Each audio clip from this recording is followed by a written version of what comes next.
My name is Seraphine Vale, 33 years old. I design spaces for a living, rooms that breathe and make strangers exhale like they've finally put down a heavy bag.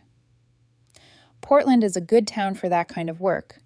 We reinvent warehouses into warm, light, and soft linen, old diners into weekend destinies. People step inside and say, "I didn't know I needed this," and I smile, because I know exactly what it costs to make a place feel fair to the soul. What it cost me at home was different. My parents run a chain of casual restaurants, 5 spots scattered across the city. Burgers, steaks, pies that taste like a decent memory. Dad founded the first one when I was a kid and spoke of it like a surname. Mom learned to measure good days by the weight of the register. The plan, etched into family air early on, was that both children would someday carry the brand like a torch. My younger brother Jason adored the heat of it. I learned to live with the burn. We were 12 and 14 when the bikes arrived. He got the gleaming mountain bike, the kind that ate gravel and made noise in the best way.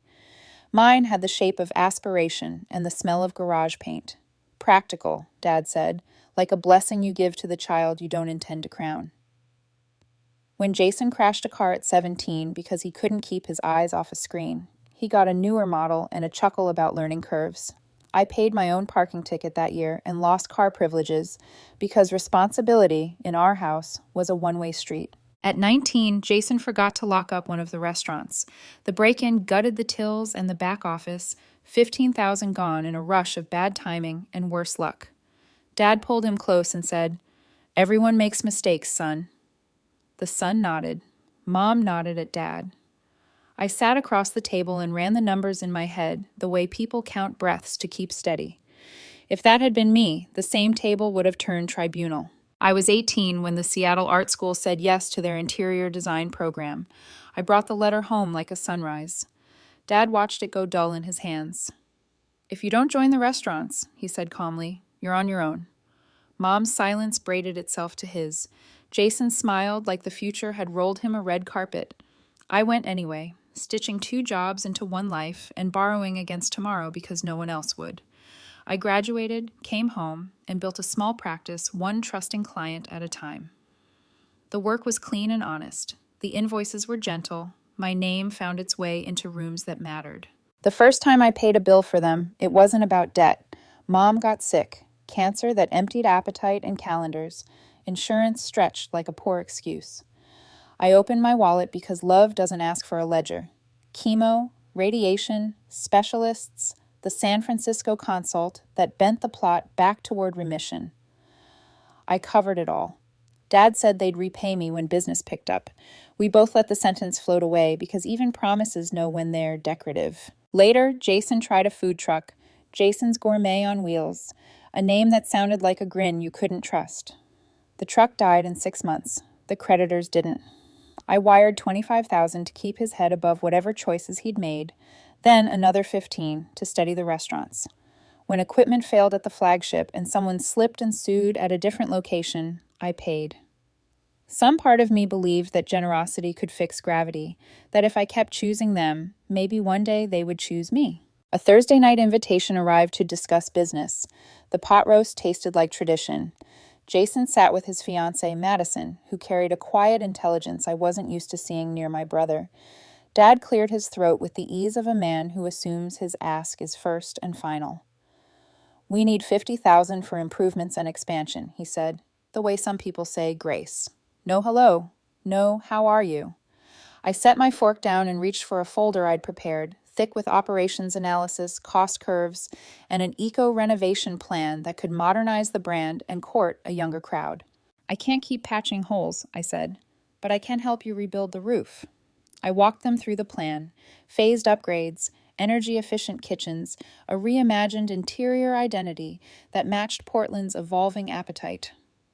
Jason laughed, brittle at the edges. "You decorate rich people's houses, Sarah. You don't know restaurants." I mentioned my MBA alongside my design degree. Dad waved it off like steam on a mirror. "It's a waste. Jason's driving our growth. 6th location on the horizon." Mom stood with her posture, if not her words. The folder closed itself in my hands. "Then I can't help," I said, and the room cooled in a way that had nothing to do with temperature. A week later, I remembered old portfolios in their attic, early sketches a client wanted to see for a retrospective pitch. I drove over at dusk, both cars in the driveway. No one answered the door, so I used my spare key and stepped into a house that suddenly felt like a set. Voices carried from the living room. My name, my fate. Jason is the only one committed to the business, Dad said. He supports our traditions. We should rewrite the will. House, restaurants, everything to Jason. My brother's gratitude landed fast and bright. Mom hesitated, listing the years I'd paid, the treatments I'd covered, before Dad cut the memory short. She's a walking ATM, he said, and Jason laughed. I left as quietly as I'd come, the old key burning an outline into my palm. The next morning, a text from Mom arrived, precise as a knife. Don't call and don't come. It's over between us. I wrote back one word, understood, because anything more would have argued with a verdict already signed. Then I opened my banking app and shut down the quiet arteries I'd laid into their lives. The $500 monthly for Mom's ongoing prescriptions, the $800 drip to clear Jason's debris, roughly $3,000 for utilities on 2 locations. I canceled each with a confirmation ping that sounded, for once, like self-respect.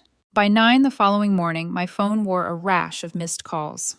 Jason's voicemail called me selfish and pathetic in a rhythm he'd practiced since adolescence. Mom's texts braided guilt with history. After everything I went through, is this how you treat your mother?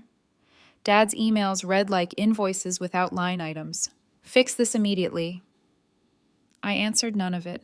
Silence is a language. I was finally fluent. They changed strategies. Mom came to my apartment and knocked in long, pleading intervals. I watched her through the peephole, my hand on the knob, my throat closing around memory. I didn't open. Jason escalated in the parking garage outside my office, stepping into my path with a face red enough to stain. Turn the payments back on, he said. You owe us. 3 of my coworkers approached from behind me like a tide I hadn't summoned. Jason looked at them, then at me, and chose to retreat while promising a later storm. 3 days after the garage, my assistant slipped into my office looking like someone had pressed pause on her breathing. Madison is here, she whispered. She says it's urgent. Madison stepped in, holding a manila folder the way you hold a live wire. He doesn't know I'm here, she said before I could ask. She sat, placed the folder between us, and tapped it once with her finger, a small metronome for courage. You need to see this. I can't keep pretending I don't. I lifted the flap and saw the first page, a bank statement with too many exits. What is it? I asked, though the answer had already begun to gather like a storm on the far side of the glass. Madison swallowed. Proof, she said, voice unsteady but pointed, of why the restaurants were always struggling and why you were never going to be enough. Madison's hands were steady, but her eyes betrayed the tiny tremors racing beneath the surface. He's been siphoning money for years, she said, tapping the first statement. Transfers to an account in the Caymans, a watch, travel, cash withdrawals that line up with nights he said he was meeting vendors. I cross-checked invoices. Some are duplicates. Same vendor name, different invoice numbers, different dates. The math doesn't survive daylight. I flipped pages, already understanding more than I wanted to know. Restaurant operating accounts, card processor deposits, then bleeds, like someone nicked an artery and chose to watch. Wire confirmations, memo lines that said consulting, equipment, event. Words that could hide in any ledger if no one cared enough to look closely. How long have you known? I asked. 6 months in detail, she said softly. But if I'm honest, I suspected things earlier. He'd show up with something new and call it a gift from a vendor. He asked me to help organize the books for the wedding. That's when the patterns started flashing. I took copies. I told myself I'd confront him, then I didn't. I kept thinking love meant waiting until the right moment. She swallowed.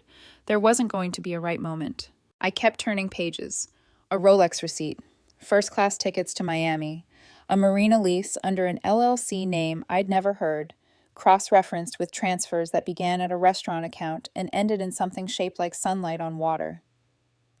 Why bring this to me? I asked, forcing my voice to remain even. Because they called you an ATM, she said, eyes wet but direct. Because they rewrote you out of their lives while he was robbing them in broad daylight. Because you paid, and I can't marry a man who steals from the same family he expects to rescue him. I told him last night I needed time apart. He thinks it's wedding stress. She exhaled. I will not be complicit. I closed the folder and sat with a silence heavy enough to bow the room. On my desk, fabric swatches blurred into flat color. Thank you, I said, for bringing this, for choosing not to look away. She nodded, relief and grief in the same movement. I know this puts you in a bad position. No, I said, rising. It clarifies the one I was already in. After she left, I opened my spreadsheet of past transfers. Every bank trail I'd kept out of habit more than hope. Mom's chemo and specialist circuits, the arrears I'd cleared, the equipment replacement, lawsuit settlement, utilities. I added the totals, and the number stared back, obscene and simple. $183,000. I pressed my thumb against the desk edge until the pain sharpened everything.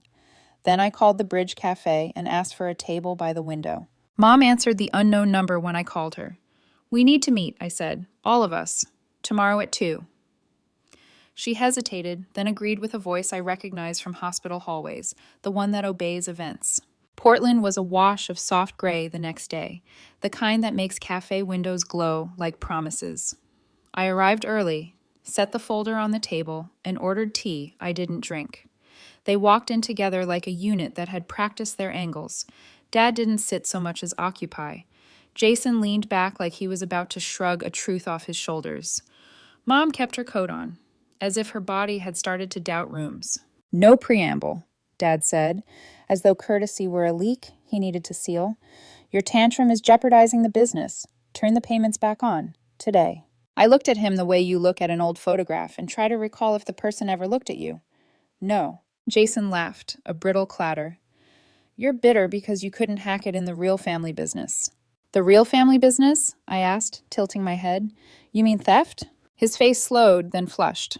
What? I slid the folder across the table. Dad reached first, annoyed and curious, his 2 most fluent languages. He scanned the first page and frowned like the page had failed to be polite. Mom leaned and saw the Rolex receipt. Her mouth parted, then closed, as if swallowing a stone. Fake, Jason said quickly. Obviously. You think I'd be that stupid? I think you'd be that entitled, I said. There's a difference. Even if there are irregularities, Dad cut in, ignoring the slice in the word, this is internal. Family business stays with family. You broke that when you cut us off. I broke the spell, I said. There's a difference there, too. The table breathed. Other conversations in the cafe rose and fell, a white noise that held our ugliness like a bowl. You were in our house, Mom whispered, eyes flicking to me. You heard us. I came for my portfolios. I heard you decide to leave me nothing. I heard you thank Jason for being the son you raised him to be. I shifted my gaze to Jason. I heard you laugh when Dad called me an ATM. I didn't, he began, but the lie stalled when Dad's hand landed on the folder again. If you love this family, Dad said evenly, you will restore what you wrongfully stopped. The restaurants need it. Then let the air save them, I said. You chose a future. Live in it. You will regret this, he said. The threat was small and tired, a jacket from an old season. I reached into my bag and pulled out a second, thinner folder. You know that plan I brought to dinner? The one you waved away because I decorate rich people's houses? I set a signed contract on the table, logo neat, numbers loud. Pacific Restaurant Group bought it yesterday, $500,000. They're implementing across 40 locations. The silence that followed wasn't quiet. It was stunned. Dad's eyes flared like he'd discovered a break-in. Jason's throat worked. His hands had stopped moving. Mom said nothing. Her gaze dropped to the bottom line as if it might explain prayer. You can't, Dad blurted at last. That plan was for us. You rejected it, I said. Ideas aren't heirlooms. They belong to the ones who carry them. Jason's chair scraped. This is a setup. Madison chose honesty, I said. Something we forgot to teach ourselves. He stood, both palms on the table. You're destroying this family. No, I said, gathering the copies back into the folder I would not leave behind. I'm refusing to be its fuel. I stood, and the cafe returned to itself. Cups meeting saucers, A laugh from a corner table, a barista calling a name. I paused, looking at the 3 people who had written me out and were somehow surprised I'd read ahead. "You don't get to call me when the ship sinks," I said gently. "You threw my life raft overboard years ago. Swim together." Outside, the air had that clean, post-rain texture that makes everything look newly drawn. I blocked their numbers when I reached the sidewalk, then their emails, then, later, their social handles. People always think the loudest part of a boundary is the no. It isn't. It's the quiet after, when you choose not to check if anyone's still knocking. Work filled the spaces they'd shouted through. The $500,000 advance gave my studio a spine. I hired 2 junior designers whose eyes shone at mood boards like they were altars, and an administrative assistant who ran calendars like she was conducting weather.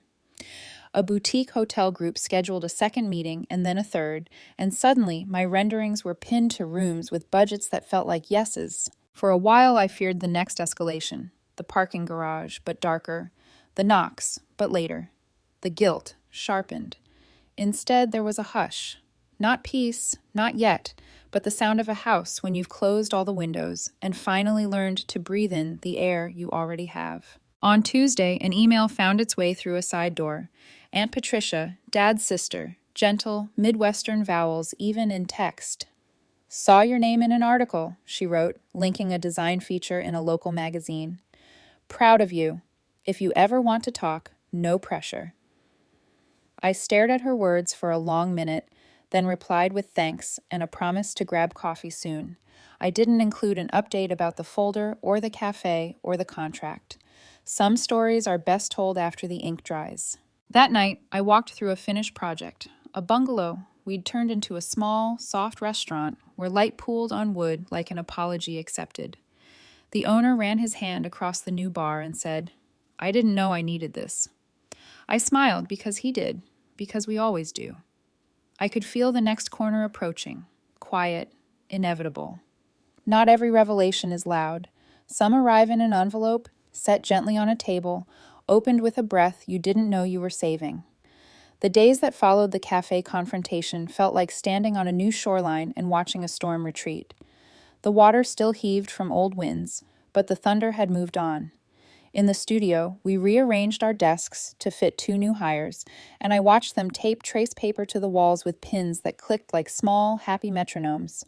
Budgets turned from numbers into textures and light. I caught my own reflection in the office window one evening. Hair up, eyes clear, posture that belonged to someone who had finally forfeited begging, and I barely recognized the woman looking back. It wasn't triumph, more like a clean ledger after years of noise. 6 months is enough time for a seed to decide what it wants to be. The boutique hotel group signed, then referred us to a sister brand. The Pacific Restaurant Group sent an implementation team to walk through my specs. They took notes with a seriousness that felt like respect rather than extraction. I learned my way around new kinds of meetings, ones where you're not arguing for your existence but shaping a thing with people who show up to build. Some nights I came home so tired my bones hummed, but the hum was the sound of use, not depletion. There's a difference you only hear once you've left a certain kind of house. I avoided the neighborhoods with family gravity, but the city still braids strangers. At Whole Foods, on a Friday, I was pretending not to be lonely. Aunt Patricia stood in front of the grapefruit pyramid like someone unsure whether she was allowed to choose sweetness. She turned, saw me, and rearranged her face the way kind people do when they're not sure if their presence will hurt. "Sarah," she said, and the syllables offered a chair. We hugged in that awkward grocery store way, bags rustling, carts bumping. Her eyes were red around the edges, but bright inside. "Proud of you," she said. "Saw the article." We stood near the flowers, daisies making a case for uncomplicated joy. "How are you?" I asked carefully. She glanced at the floor, then back up. "I suppose you've heard some of it. The restaurants."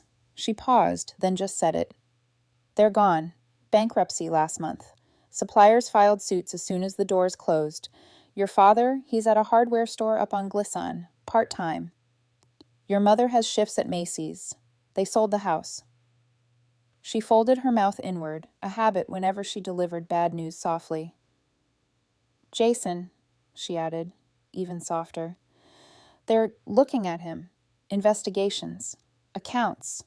I don't know the legal words, but I know the shape. The words didn't land so much as dissolve into the air between us, leaving behind a cold that felt like weather rather than vengeance. I tried to inventory my feelings and found more compartments than I'd planned for. Not glee, not pity, not nothing. Some composite emotion with angles. Grief for the life they could have had if they'd chosen differently. Relief that I wasn't still holding up a roof already framed to fall. A quiet ache at the image of my mother folding sweaters under fluorescent lights. It wasn't punishment, it was math coming due. They asked about you, Patricia said, and I heard the tremor she'd hidden until now. I'm not saying forgive, I thought you should know. She touched my elbow. You were never the problem, honey, but sometimes a family learns that too late. I thanked her. We picked grapefruit like regular people and promised coffee like regular people. In the parking lot, the sky had that pearly Portland cast that makes color look truer. I put the groceries in the trunk and let the quiet inside the car settle around me. The past doesn't disappear when the phone blocks do. It just moves to a different frequency. You learn which stations to stop turning toward. 2 weeks later, my phone lit with an unknown Portland number. I let it ring once, twice, then answered, because occasionally you have to stare at the thing you've put behind glass. Seraphine, the voice carried a smallness I hadn't heard since the hospital hallways. Please don't hang up. I looked out the window at a row of bare maples, delicate and precise. What do you want? I asked, aiming for neutral and landing somewhere near brittle. I needed to apologize, Mom said. She rushed to fill the space she'd never let me hold. Truly apologize. I'm not calling for money. I just needed to say I'm sorry for all of it. There was a rustle, then a breath that sounded like a door unlearning how to slam. We failed you. We took and called it love. We chose your brother even when he wasn't choosing us. I chose silence because it was easier than truth. You paid for my life, and we treated you like she broke, recovered, walked back over her words. I told myself we were a family. We were a business with birthdays. I closed my eyes. The first defense in a conversation like this is a joke. The second is a ledger. I tried neither. Are you sorry because you lost everything? I asked. Or sorry because you hurt me? A long hush. I could hear Macy's imagined it. Escalators, perfume, the low broadcast of a sale. Both, she said finally. I know that's not what you want to hear, but it's honest. Losing everything peeled the paint. Underneath, I saw what we did to you. How we measured your worth in invoices. I want to say I would have realized without the loss, but I don't know if that's true. I am ashamed of that answer. There are sentences that aim and miss, and sentences that aim and bruise. Honesty can be a mercy or a wound. Sometimes it is both. Thank you for saying it, I said. My throat tightened around the simplicity. Could we? She stopped herself, the old instinct meeting its new leash. Would you have coffee sometime, just to talk? I won't ask for anything. I would like to know you without an ask attached. I looked at my calendar in its neat grid. Names, deadlines, installs, a life that had learned to stand on both feet.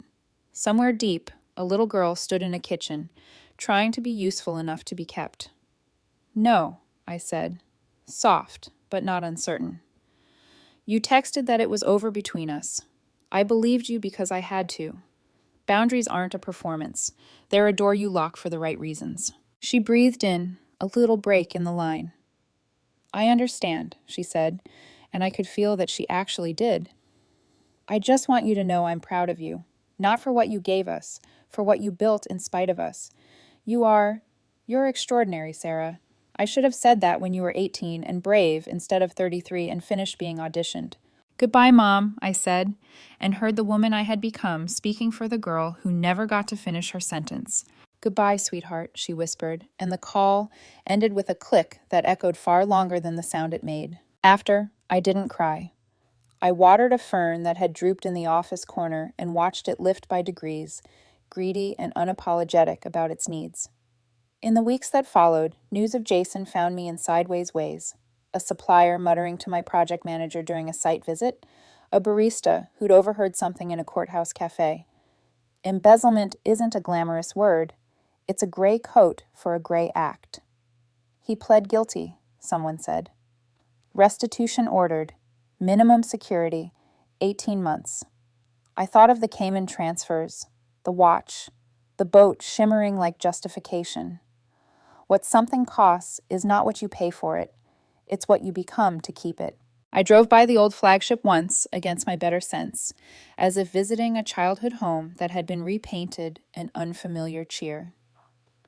The space was a yoga studio now, wide planks, white walls, plants that looked like confidants. On the window, ghosted glue outlined the old logo, a whisper of a belief in permanence.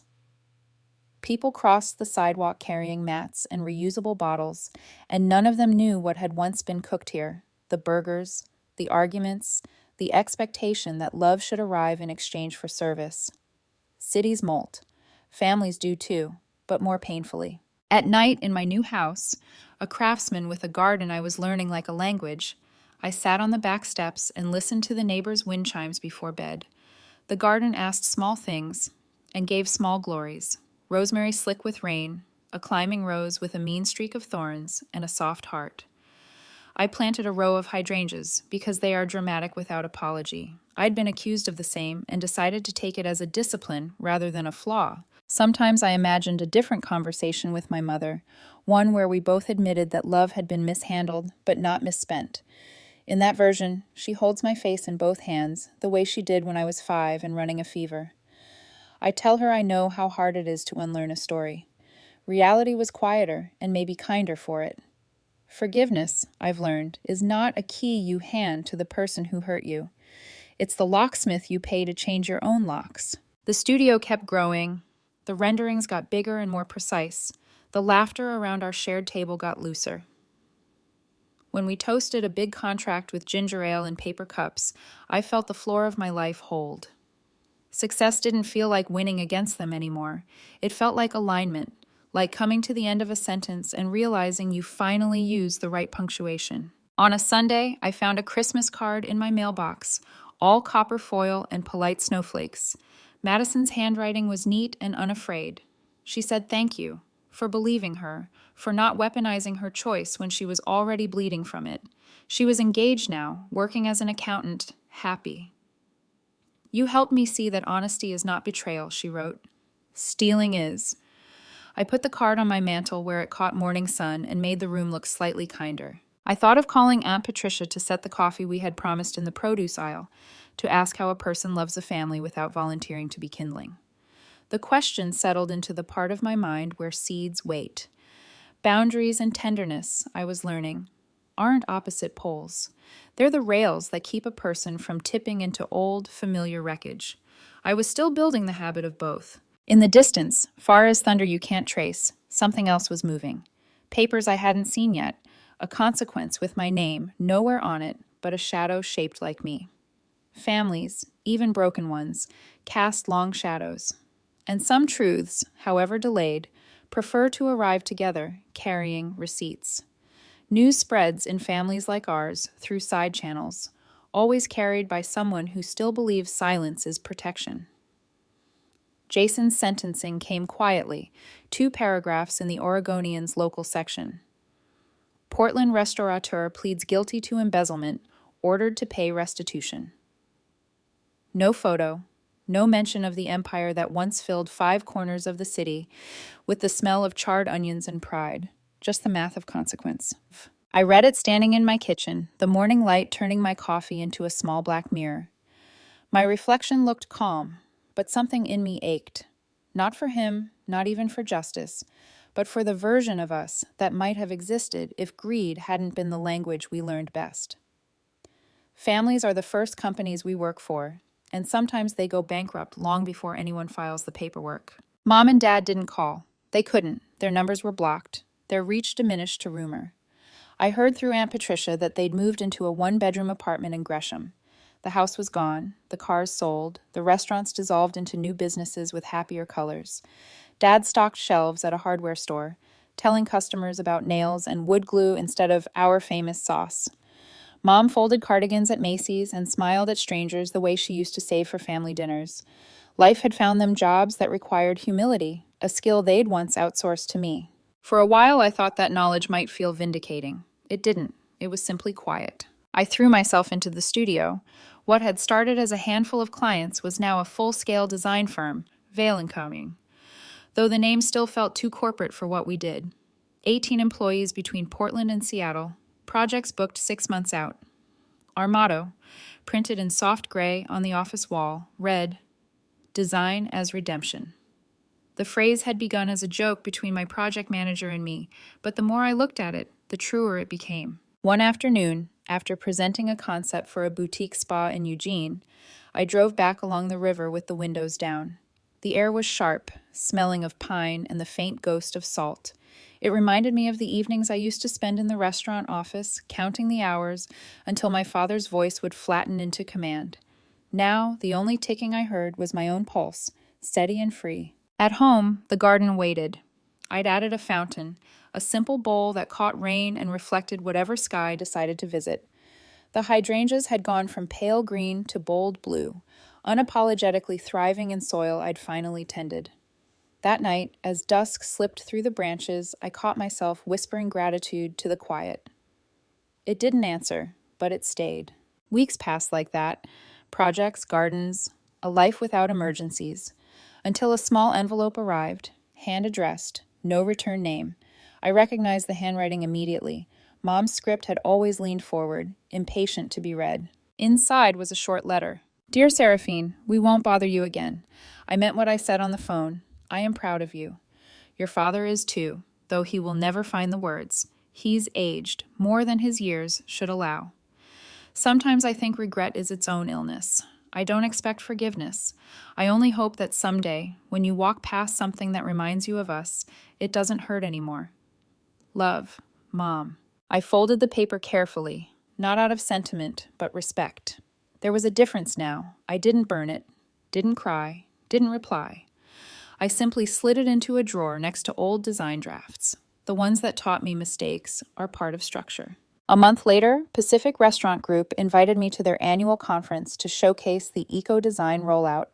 I stood on stage under warm lights, showing slides of reclaimed wood and low-energy lighting, explaining how design could tell a story of renewal. When the applause came, polite but sincere, I saw something flash through the crowd. An older couple standing in the back, their faces half hidden.